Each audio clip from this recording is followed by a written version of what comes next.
What's up, everyone? It's your boy Norn Red 89 here, bringing you another video. Hopefully you like the camera angle for the new spot and everything, how we got the new setup going on.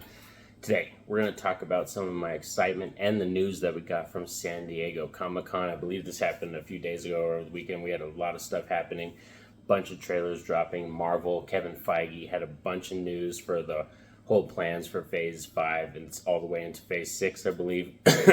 Then we got the Lord of the Rings trailer. We got John Wick 4. We got a Sandman trailer, which is a DC comic thing. We got Shazam, Black Adam. There's a lot. Even, I believe, I Am Groot. We got I Am Groot series that's coming in August with a couple shorts from, like, just little snippets. Probably going to be, like, little, like, 20-minute episode things or 15-minute episode things with Groot messing around or something like that. So today we're going to talk about what I'm most excited for and which really caught my eye. So let's get into this. Roll it.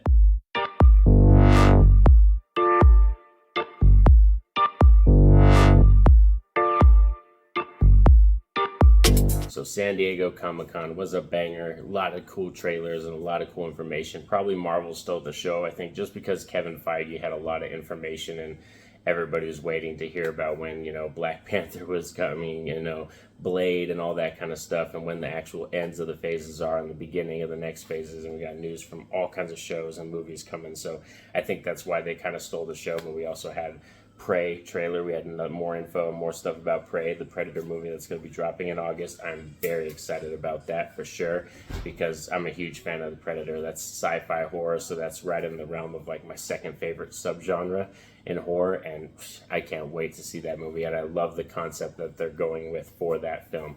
Then we also got the Lord of the Rings, Rings of Power trailer. That one I'm excited for too because I do love Lord of the Rings, and I think the content and the fact that we already know this is the TV show that so far has the biggest budget out of any TV show ever. So that's like, they're really putting in the effort to bring forth a really great story in the Rings of Power, and it looks pretty epic. Like, we're going to get some good stuff, and I think Lord of the Rings lends itself to a TV show. You can really dive more deep into the content and have a lot more character development for a lot of different characters throughout all the seasons if they continue this for multiple seasons.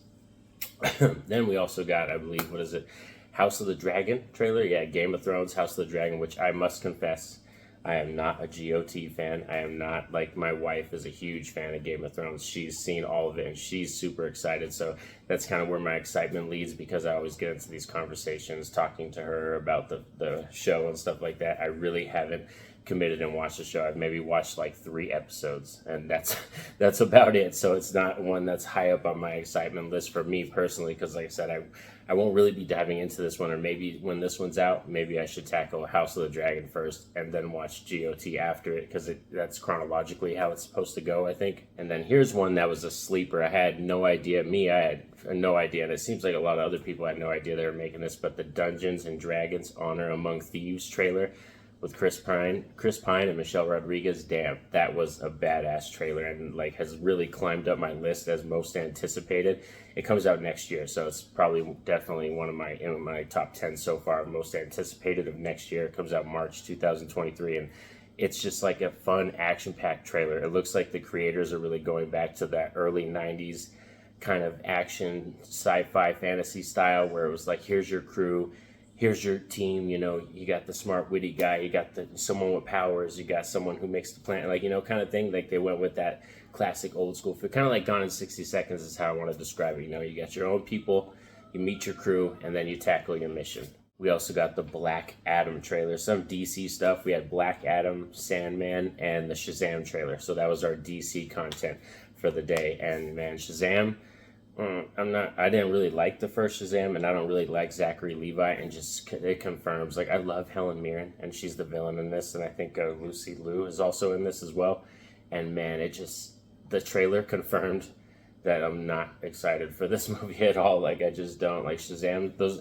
It's just one of those films that let me down, because I really like him as a comic character, and I loved him in, like, the Justice League TV shows as a character, but that movie really didn't do anything for me, and this trailer didn't do anything to excite me either. But on the exact opposite of the spectrum, we had Black Adam, and that freaking trailer looked amazing. And then we had Pierce Brosnan as Dr. Fate, so that trailer gave me goosebumps, the Black Adam one. I was very excited for that one. Sandman one, mediocre excited. I believe that's going to be a TV show on Netflix, The Sandman, and that's a DC Comic World thing that has to do with, like John Constantine might make a guest appearance in that. Who knows? There's a lot of possibilities for that TV show. I have to dive in more into the lore of that because I don't know a lot about the Sandman character. Another TV show we had information for too was Chucky Season 2 trailer that's going to be coming this year. Oh man, I'm excited, man. Chucky, that was a banger. Season 1 was really good and really revitalized my love for the Chucky franchise, and I like the fact that the TV show is staying canon to the movies. It's not trying to separate itself into something completely different. It's going canon with the movies, and Season 2 is going to have some awesome stuff going on in it, so I can't wait for that. Now we must talk about all the Marvel news. We got, I believe, officially the Black Panther trailer. We got She-Hulk and the Black Panther Wakanda Forever trailer, which was very emotional. I must tell you, it's an emotional trailer. It does look beautiful. The costume design, cinematography, all that kind of stuff, and the look of it is just spectacular. I really was happy with that. She-Hulk, I don't really like the CGI. It kind of looks messed up, but I like the vibe of it. It looks really cool vibe-wise, and they're kind of breaking the fourth wall a couple moments where she's like speaking to the camera, but it doesn't, CGI-wise, it looks kind of wonky. I don't know if I'm going to be down with that, but of course it's a TV show, so you have to dial it back down a little bit and all that, but I'm still a little nervous for that TV show because the way that some of these Marvel TV shows have ended recently, it's kind of like a deflated balloon, you know what I mean? Like they start off really good and then it just, as the last 3 episodes come, it like deflates like a sad balloon or a whoopee cushion. It's like, nah. So I knew Marvel, now that they have so much content that they got to put out because they have contracts with Disney Plus and they're doing their movies too. They just got so much content that they got to put out, especially that you see this next year and a half is going to be packed with content as well. Tons of movies and tons of TV shows. They're not all going to be winners. They are not all. This is definitely a quantity over quality thing now with Marvel. In terms of my excitement for the Marvel projects coming, probably Blade is I'm most excited for, probably Blade, like, to be honest, because I just want to see that adaptation and see how they bring that to life. And probably I'm really excited for the Fantastic Four project, but that's far down the line. I believe that's in Phase 6. I don't even think that's Phase 5. Fantastic Four is Phase 6.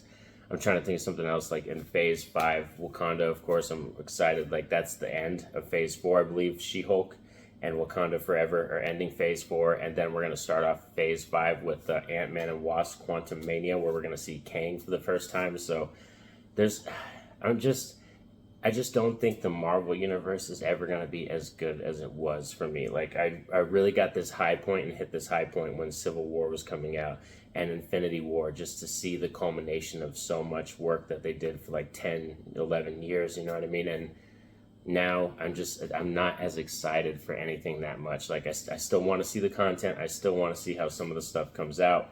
I'm just not as excited for it. Like Secret Invasion, I don't care about that. Agatha, I don't really care about that. I think they're going to find a hard way to tie all this together. Plus, if you're not a Marvel fan now and you become a Marvel fan later in life, it's going to be freaking really horrible for you because you're not going to be able to watch any new Marvel content without going all the way back to the beginning or having someone there with you that is very knowledgeable about Marvel and can tell you everything that you've missed, which is just going to go right over your head because you have no idea when you're going to hear some of these words like quantum and this, that, and, other dimensions and multiverse. You're just going to be like, what the is going on? So that's the thing that I think is Marvel setting themselves up for, is they have consistent fans that are with them now, staying with them, but they're going to have a hard time picking up fans in the future. You know what I mean? Just because of how much content you're going to have to digest to enjoy the most recent project. We also had John Wick 4. I can't forget that. John Wick 4.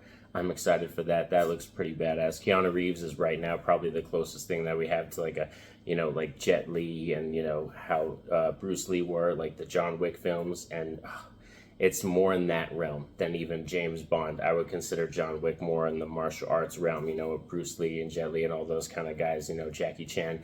His films fall in more of that category than like the Bond espionage type stuff with like Jason Bourne and everything. So that still, John Wick does look like a banger. I can't wait. We got huge, amazing cast in that one too. And as I said, thanks for sticking around with me all. And of course, in the comment section, let me know what projects are you most excited for in the future. Was this a banger? San Diego Comic-Con, did it really heighten your excitement for like the next 2 years of content?